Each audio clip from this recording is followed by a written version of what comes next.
Welcome in the world of physics सीखता है। Hi guys, कैसे हैं आप लोग? आई होप अच्छे ही होंगे आप लोग। तो आज इलेक्ट्रिक फील्ड एंड चार्ज का लेक्चर नंबर 2 और आज हम पढ़ने जा रहे हैं चार्ज का सारा कंसेप्ट। आज चार्ज से रिलेटेड आपका जितना भी कंसेप्ट होगा सब मैं क्लियर कर दूंगा और करने की कोशिश करूंगा। तो नोट साथ में ज़रूर बनाएं, सारे डिस्टर्बेंस बंद रखें, खुद को एक रूम में बंद करके पढ़ें एंड नोट्स ज़रूर बनाएं और उस नोट्स प्रैक्टिस ज़रूर करें। रिवीजन बहुत इंपॉर्टेंट है, इसलिए रिवीजन करना आपके लिए बहुत ज़रूरी है। अगर आईटी नीट का सपना देख रहे हैं तो रिवीजन ज़रूर करें। तो स्टार्ट करने से पहले छोटा सा एक प्रमोशंस। मैं हूँ विश्वकर्मा सिद्धेश्वर, आप देख रहे हैं फिजिक्स दिखता है। स्टार्ट करते हैं इलेक्ट्रिक चार्ज एंड फील्ड का लेक्चर नंबर 2, जो पूरी तरह से बेस्ड होने वाला है चार्ज के ऊपर। नाम तो आप लोग 9-10 से ही सुनते होइएगा, इलेक्ट्रिक चार्ज।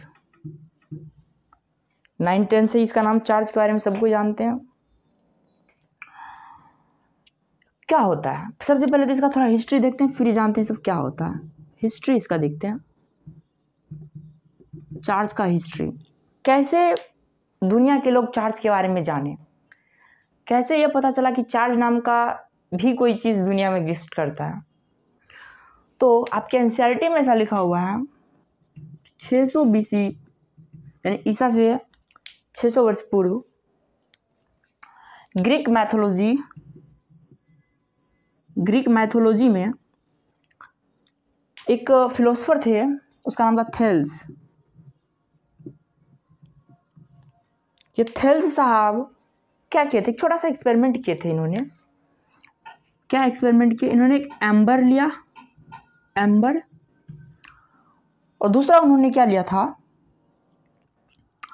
जैसा कि आपके एनसीईआरटी में लिखा हुआ है, ऊल लिया था। वो एम्बर और ऊल उन्होंने लिया, दोनों को रब किया, दोनों को इस तरह से रगड़ दिया। रगड़ने के बाद एम्बर और ऊल को क्या किया, आपस में फ्रिक्शन करवा दिया, इसे रगड़ दिया। फिर दोनों को सेपरेट कर दिया। एम्बर और ऊल को उसके बाद क्या किया, उन्होंने सेपरेट कर दिया। सेपरेट करने के बाद उन्होंने एक छोटा सा लाइट ऑब्जेक्ट लिया, छोटा सा हल्का सा ऑब्जेक्ट। फिर उन्होंने देखा कि इस लाइट ऑब्जेक्ट को एम्बर और ऊल दोनों में से कोई भी अपने तरफ अट्रैक्ट कर रहा था, अपने तरफ खींच रहा था।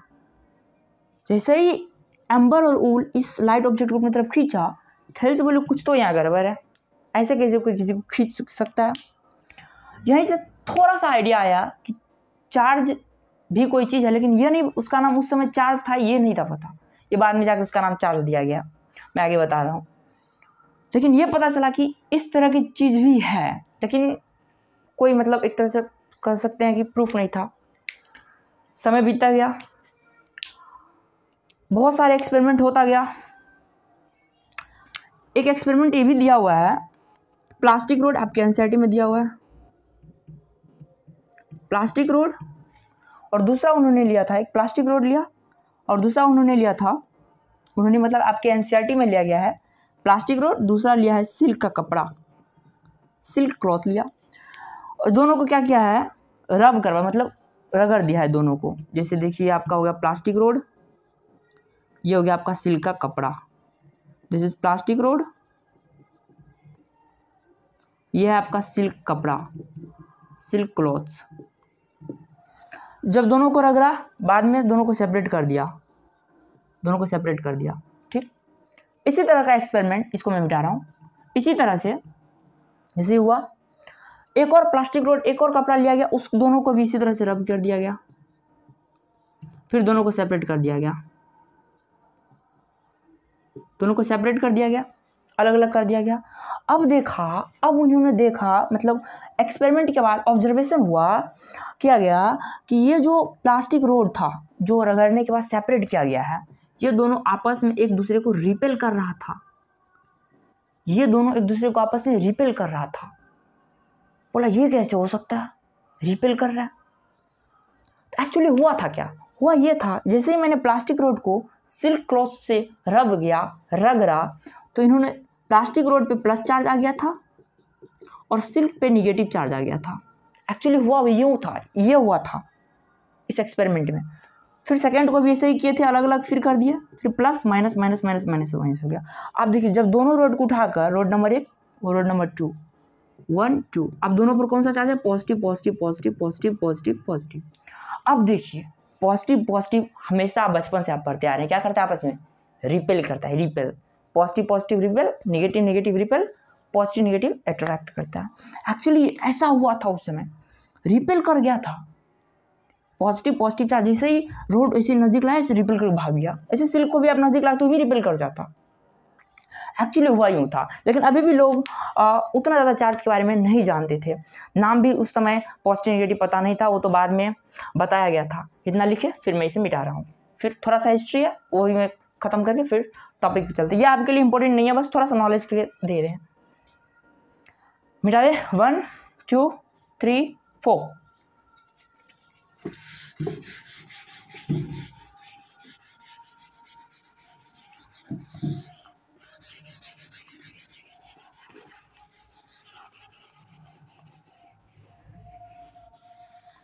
चलिए थोड़ा सा ये भी जान लेते हैं।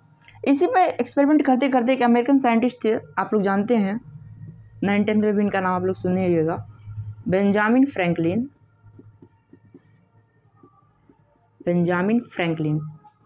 ये भी साइंटिस्ट, अमेरिकन साइंटिस्ट थे। इन्होंने क्या किया था, एक पतंग उड़ाया। बोलिए पतंग, हाँ पतंग उड़ाया था। इन्होंने क्या किया था, एक पतंग उड़ाया था। मेरा डायग्राम थोड़ा अच्छा नहीं होगा, आप लोग मैनेज कर सकते हैं। ये एक पतंग उड़ाया था, समझिए दिस इज द काइट। एक पतंग उड़ाया था, ये फ्रैंकलिन जी नहीं है, मतलब समझाने के लिए। इन्होंने क्या किया था, इस पर एक मेटल रोड बना दिया था, मतलब मेटल का छोटा सा टुकड़ा यहाँ पे बांध दिया था।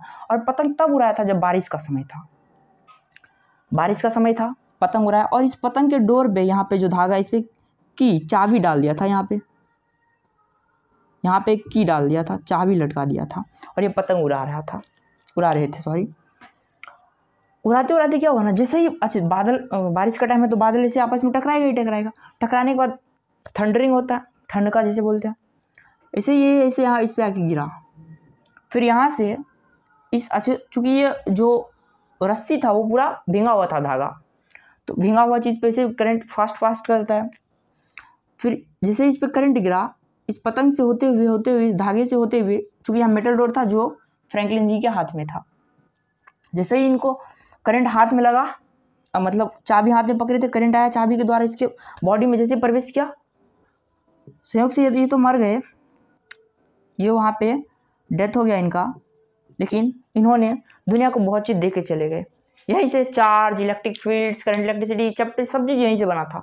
और फ्रैंकलिन ने ही सबसे पहले बोला था पॉजिटिव चार्ज एक होता है, एक नेगेटिव चार्ज होता है। चार्ज को 2 भाग में इसी ने पहले क्वालिफाई मतलब डिवाइड किया था, पॉजिटिव एंड नेगेटिव, 2 तरह का चार्ज इन्होंने बताया था। ये था हिस्ट्री ऑफ चार्ज। अब चलते हैं चार्ज का कंसेप्ट जो पूछने वाले हैं आपके 12th में, नीट में, जेई में। मिटा दूं?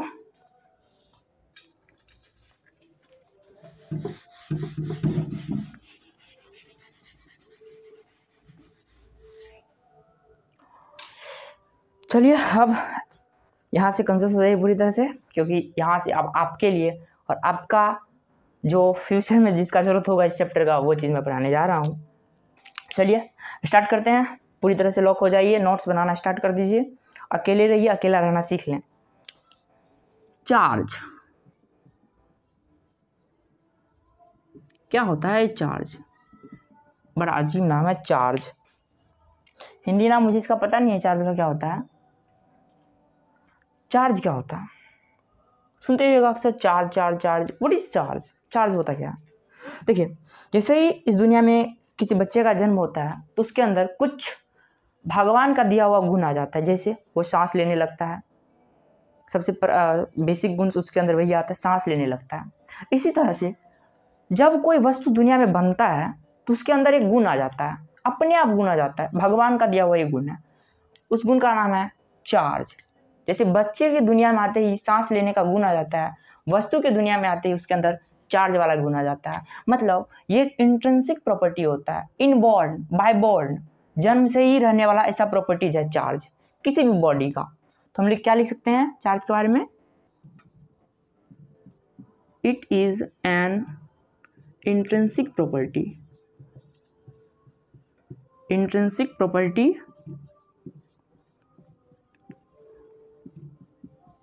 ऑफ एनी ऑब्जेक्ट, किसी भी वस्तु का एक इंट्रिंसिक, इंट्रिंसिक बोले तो इंट्रिंसिक का मतलब होता है बाय बॉर्न, इनबॉर्न, ऐसे लिख लो आप, इनबॉर्न, जन्म से ही। जैसे ही वस्तु दुनिया में आता है उसके अंदर तो मार्कर का दिक्कत हो सकता है, विजिबिलिटी का। चार्ज किसी भी वस्तु का इंट्रिंसिक प्रॉपर्टी होता है, बचपन का ही गुण होता है। जैसे ही वस्तु दुनिया में आता है उसके अंदर चार्ज वाला गुण आ जाता है। किसी भी वस्तु के अंदर चार्ज हो सकता है। चार्ज के बारे में, जैसे चार्ज हो गया तो फिजिक्स है तो उसका कुछ सिंबल दिया गया, इसका कुछ सिंबल दिया गया। चार्ज का सिंबल देखिए क्या होता है। चार्ज आया तो बोला भाई मेरा भी कुछ सिंबल दो, हम भी तो फिजिक्स के ही क्वांटिटी हैं। बोला ठीक है चल तेरा सिंबल क्यों दे देता हूँ, चार्ज का सिंबल क्यों होता है। बोला मुझे यूनिट भी तो दो। बोले ठीक है तुमको मैं यूनिट भी दे देता हूँ। इसका यूनिट दिया गया कूलम, COU, सॉरी, जिसे C से भी डिनोट किया गया, कूलम CC से डिनोट किया गया। सिंबल की यूनिट इसका हो गया कूलम। इसका यह बेसिक चीज़ है जो आप पहले से जानते हैं। चार्ज किसी वस्तु का बचपन का गुण होता है, सिंबल क्यू, यूनिट कूलम होता है। अब देखिए, अच्छा चार्ज कितने तरह का होता है ये सबको पता होगा। पॉजिटिव चार्ज होता है, नेगेटिव चार्ज होता है या नहीं, यस और नो, होता है। पॉजिटिव चार्ज, नेगेटिव चार्ज, दो तरह का चार्ज होता है। अच्छा पॉजिटिव क्या करता है, रिपेल, ये बेसिक चीज़ है। इसी तरह से नेगेटिव क्या करता है, रिपेल। और पॉजिटिव नेगेटिव क्या करता है, अट्रैक्ट करता है। तो दिख रहा है, तो बड़ा लिख देता हूँ, अट्रैक्ट करता है। इसलिए मैं यहाँ पे छोटा सा एक नोट लिख देता हूँ। नोट क्या आप लोगों को यही है, बस छोटा सा एक बार लिख देता हूँ। Like charge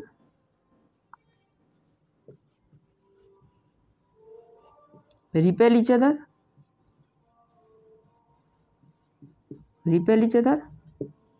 and unlike charge, unlike बोले तो positive negative, unlike charge attract each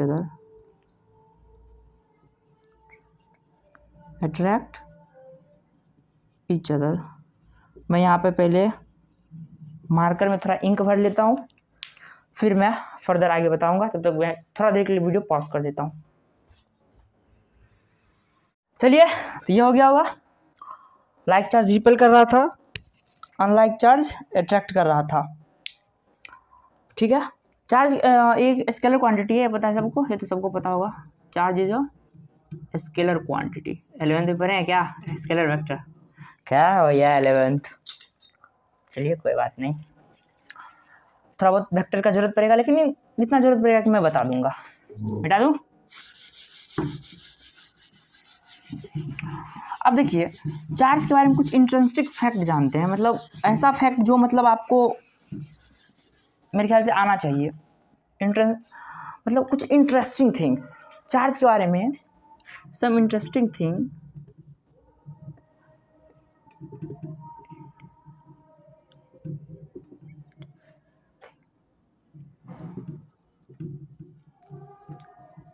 interesting तो उतना नहीं है, बट फिर भी मैं इसे अपने तरीका से बताऊंगा। अबाउट चार्ज, देखिए सबसे पहला नंबर बात चार्ज के बारे में, ये इंटरेस्टिंग इसलिए है क्योंकि कुछ अलग करता है चार्ज को बाकी क्वांटिटी से, ये चीज़ अलग करता है। सबसे पहला इंटरेस्टिंग था तो ये तो इंट्रिंसिक प्रॉपर्टी था, पहला चीज़। दूसरा चीज़, ये दो तरह का होता है, पॉजिटिव नेगेटिव, ये इंटरेस्टिंग तो था नहीं। देखिए, charge always comes with mass, charge always comes with mass. बहुत इंपॉर्टेंट, बहुत बहुत बहुत इंपॉर्टेंट, समझिए इस चीज को। Charge always comes with mass. Charge जब भी आता है अपने साथ मास को लाता है। कैसे भैया? आप सोचिए कैसे भैया, प्रूफ करिए। ऑफ कोर्स, चार्ज बोले तो पॉजिटिव या और निगेटिव, दो ही तरह चार्ज होता है, या पॉजिटिव हो या निगेटिव हो, पॉजिटिव और निगेटिव। अच्छा, पॉजिटिव चार्ज का मतलब क्या हो? चार्ज पॉजिटिव का मतलब क्या हुआ? एक्चुअल फील ये हुआ, पॉजिटिव चार्ज यानी कि प्रोटॉन, पॉजिटिव चार्ज यानी प्रोटॉन्स। यस और नो? यस और no? Protons. Okay, very good. Negative charge electrons. Negative charge the electrons. Negative charge always electrons, positive charge always protons. अच्छा, proton का mass कितना होता है भाई? याद नहीं है, चलो मैं बता देता हूँ। इसका मास होता है 1.67 × 10⁻27 kg। इलेक्ट्रॉन का बता देता हूँ, लिख लीजिएगा, लेकिन मास ऑफ प्रोटॉन ये सब याद रखना आपको। लिया छोटे छोटे चीज़ से क्वेश्चंस बन जाता है, ये सब उपयोगी होता है क्वेश्चन बनाने में। मास ऑफ इलेक्ट्रॉन कितना होता है? वो होता है 9.1 × 10⁻31 kg। इलेक्ट्रॉन का मास, दिस इज द प्रोटॉन का मास। अच्छा, मान लो मैंने पॉजिटिव चार्ज को उठाकर यहां से यहां लाया। पॉजिटिव चार्ज उठाकर लाया मतलब मैंने प्रोटॉन को उठाकर यहां से यहां लाया।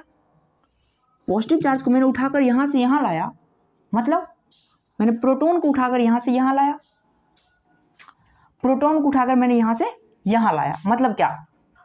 अरे मतलब यहां पे जो प्रोटॉन था, जितना मास था, उस मास को मैंने उठाकर यहां से यहां लाया। एक्चुअल तो यही चीज हुआ ना, मैंने प्रोटॉन को उठाकर यहां से यहां लाया, मैंने पॉजिटिव चार्ज को उठाकर लाया, दोनों सेम चीज है।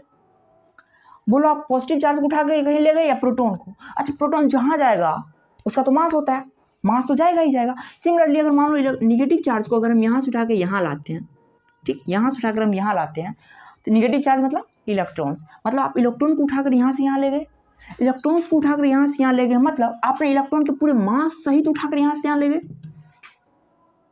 अरे आपको उठाकर आपके घर से कोई दोस्त के घर पे जाइएगा, आप उठ के, मतलब आप जाइएगा, आपको पूरा मास भी उठ के जाएगा ना आपके साथ।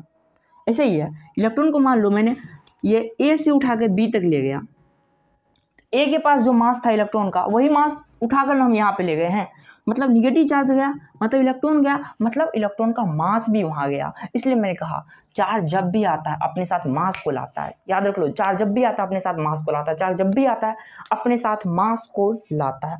जैसे को मैंने चार्ज जब भी यहाँ मान लो, यहाँ पे मान लो 10 kg का बंदा खड़ा है, ठीक है, 10 kg का बंदा है, यहाँ पर मैंने इसको पॉजिटिव चार्ज दे दिया, मतलब 10 kg प्लस पॉजिटिव चार्ज यानी प्रोटॉन का मास इसमें ऐड हो जाएगा, क्योंकि मैंने इसको पॉजिटिव चार्ज दे दिया, ऑफ कोर्स ऐड हो जाएगा। मेरे ख्याल से समझ में आ गया होगा, चार्ज जब भी आता है अपने साथ मास को लाता है। अगर नहीं समझ में आता एक बार थोड़ा सा बैक जाके और समझने का प्रयास करें, क्योंकि बहुत बहुत बहुत इंपॉर्टेंट है। मैं सिंपल कहता हूँ, चार्ज जब भी आता है अपने साथ मास को लाता है। पॉजिटिव कहीं गया मास लेके गया, निगेटिव कहीं गया मास लेकर गया। पॉजिटिव बोले तो प्रोटॉन्स, निगेटिव बोले तो ऑलवेज इलेक्ट्रॉन्स। तो छाप ले इसको, मैं इसको मिटा रहा हूँ।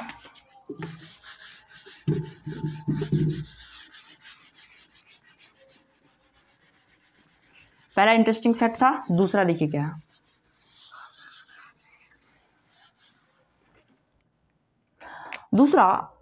दूसरा थोड़ा सा हट गया है, लेकिन है बहुत अच्छा चीज है। ये आइंस्टीन के रिलेटिविटी के थ्योरी पे आधारित चीज है। उन्होंने कहा था, चार्ज करें छोटा सा, उन्होंने एक बात बोला था, when a body is moving, then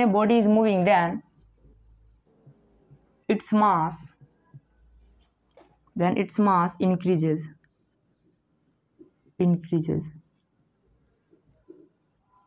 but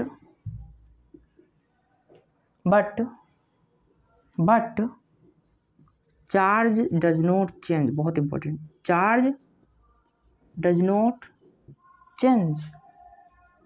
क्या कहा था? सोचिए, जब कोई वस्तु मूव करता है, दौड़ता है, मान लो मैंने यहाँ से यहाँ तक दौड़ा, जैसे ही मैं रनिंग करना चाहा, मैंने रनिंग कर रहा हूँ, मान लो मेरा जब मेरा नहीं, कोई भी एक वस्तु है, ऐसे समझो ये कोई आदमी है, इसका मास 10 kg है। जब ये खड़ा है यहाँ पे रुका हुआ है एकदम ऐसे, लेकिन जब ये मूव करना स्टार्ट किया तो इसका मास 10 kg से बढ़ जाएगा, है ना। कितना अजीब बात, खड़ा है तो 10 kg, मूव करना शुरू किया तो 10 से बढ़ गया।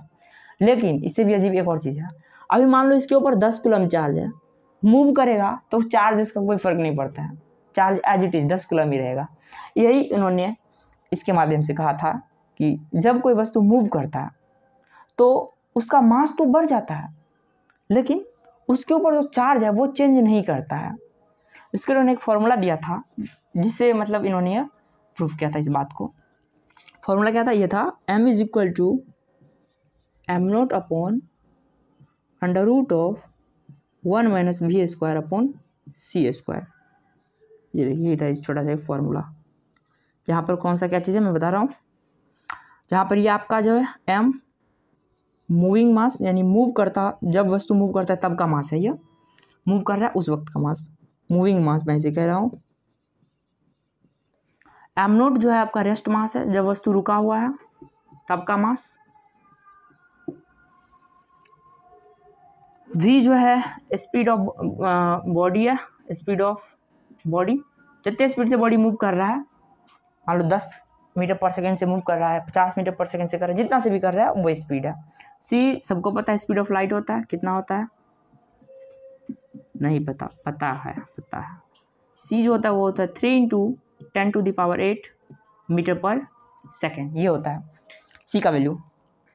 तो ये चीज़ है, देखो मैं अभी आपको प्रूफ करके बताता हूँ। देखो इसका मास कैसे इंक्रीज कर जाता है, इस फॉर्मूला के आधार पर मैं बताऊंगा। जब वस्तु मूव करता है तो उसका मास इंक्रीज कर जाता है। कैसे, पहले छाप लें, उसके बाद मैं एक छोटा सा न्यूमेरिकल के थ्रू, मैं आपको एक छोटा सा क्वेश्चन के थ्रू मैं इस चीज़ को एक्सप्लेन करता हूँ। फॉर्मूला याद रखना जरूरी है, नोट कर लें। मैं हट जाता हूँ, 1 2 3 4 हटा दूँ।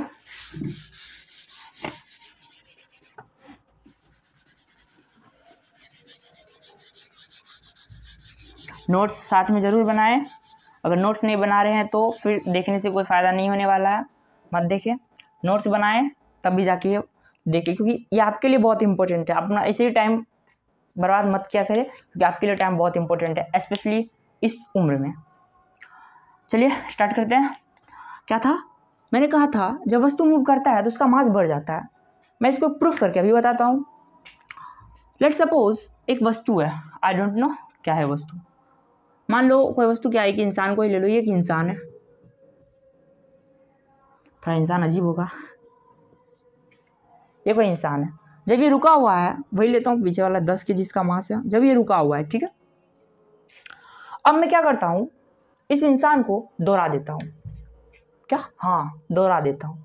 कितने स्पीड से, आप लोग बोलिए क्या भैया इतना स्पीड हो सकता है। मान लो दोहरा दी उतने स्पीड से, इसका मान लो 2 into 10 to the power 8 metre per second से मैंने इसको बोला भाग, कितने स्पीड से तो यहाँ से भाग, मतलब 2 लाख किलोमीटर पर सेकेंड, काफ़ी ज़्यादा। मैं मतलब एग्जाम्पल के थ्रू आपको बता रहा हूँ इस चीज़ को। देखो मैंने इसको मूव करा दिया, अब मैं इसका मास 10 से बढ़ा के दिखाऊंगा, जादू। जैसे ही 2 into 10 to the power 8 metre per second से मूव किया, अब इसका मास क्या होगा, ऑफकोर्स इंक्रीज कर जाएगा, जैसा कि इंटरेस्टिंग फैक्ट नंबर 2 में लिखाए थे। कितना इंक्रीज कर जाएगा अभी जानते। चलो फॉर्मूला क्या था, थोड़ा फॉर्मूला पीछे पेज पलट के देखना। तो m is equal to M note upon under root of 1 minus we square upon C square, ये सिंपल सा फॉर्मूला था। M naught is the rest mass, M is the move करता हुआ मास, V speed of body and C the speed of light.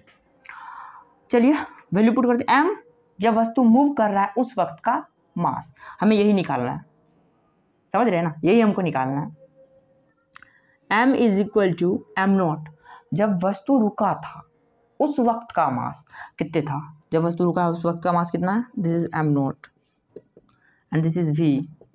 M nought कितना, 10 upon under root of 1 minus v, कितने speed से वस्तु move कर रहा है, 2 इंटू 10 टू द पावर 8 का स्क्वायर, ठीक है, अपॉन सी स्क्वायर कितना होता है, 3 इंटू 10 टू द पावर 8 का स्क्वायर।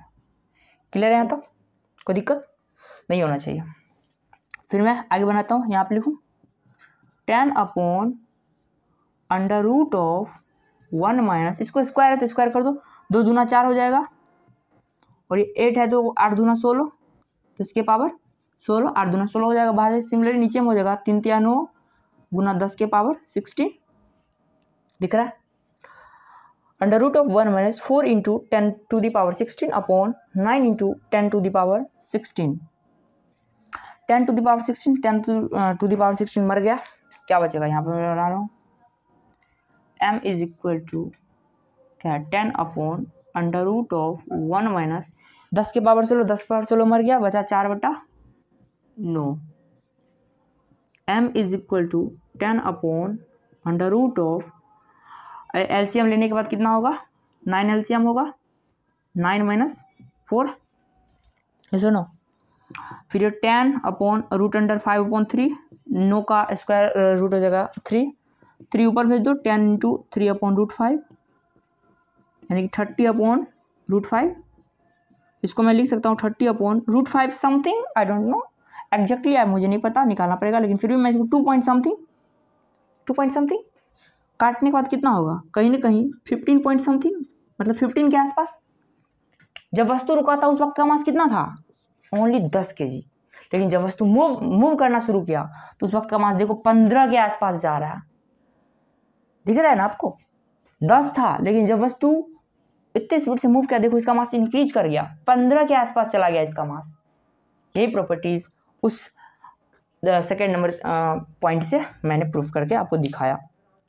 चलो इसी से एक बहुत अच्छा क्वेश्चन कभी कभी कोई पूछ लेते हैं कि मान लो जैसे मैंने आप 2 into 10 to the power 8 metre per second से इस वस्तु को मूव कराया था, अगर मैं इसी वस्तु को ऐसे, अभी तक तो ऐसे जनरली संभव नहीं हुआ है कि स्पीड ऑफ लाइट के बराबर कोई दौड़ सके या रन कर सके कोई भी वस्तु, फिर भी मान लो अगर मैं इसी वस्तु को, इसी आदमी को बोलता हूँ एक इमेजिनरी थॉट्स, एक इमेजिनरी चीज़ कि भाई तू 3 into 10 to the power 8 metre per second से दौड़ो, you can say it is the speed of light.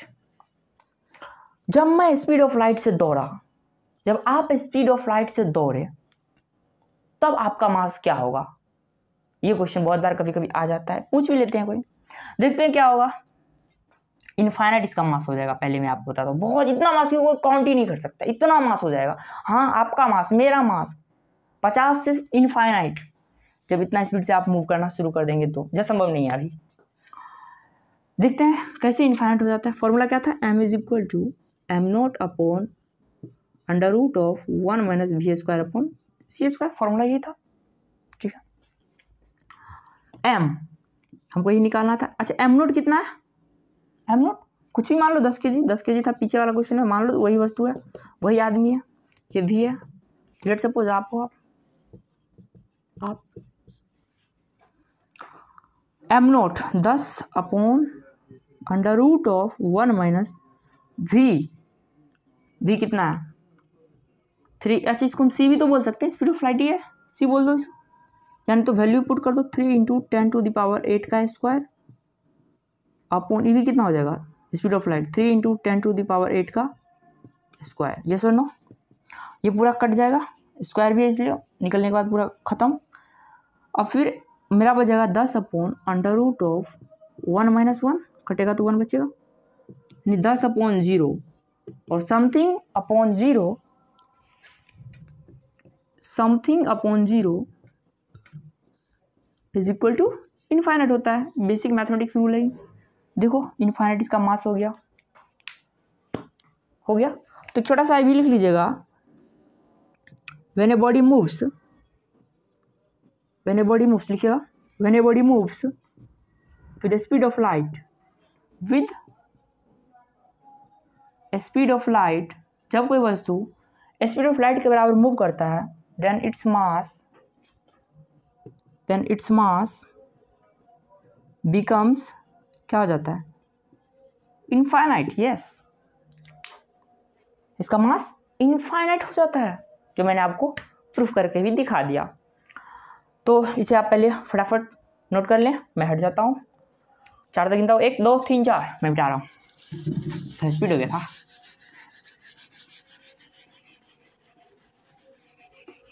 मजा आ रहा है, रिवाइज करते रहना है, तो ये टॉपिक्स यहीं पे समाप्त करते हैं, और अगला लेक्चर मेरा प्रॉपर्टीज ऑफ चार्ज के ऊपर बेस्ड होगा, जिसमें मैं आपका प्रॉपर्टीज ऑफ चार्ज से रिलेटेड जितना भी कॉन्सेप्ट होगा कोशिश करूँगा सारा क्लियर हो जाए। तब तक पढ़ाई करते रहिए। Thank you very much.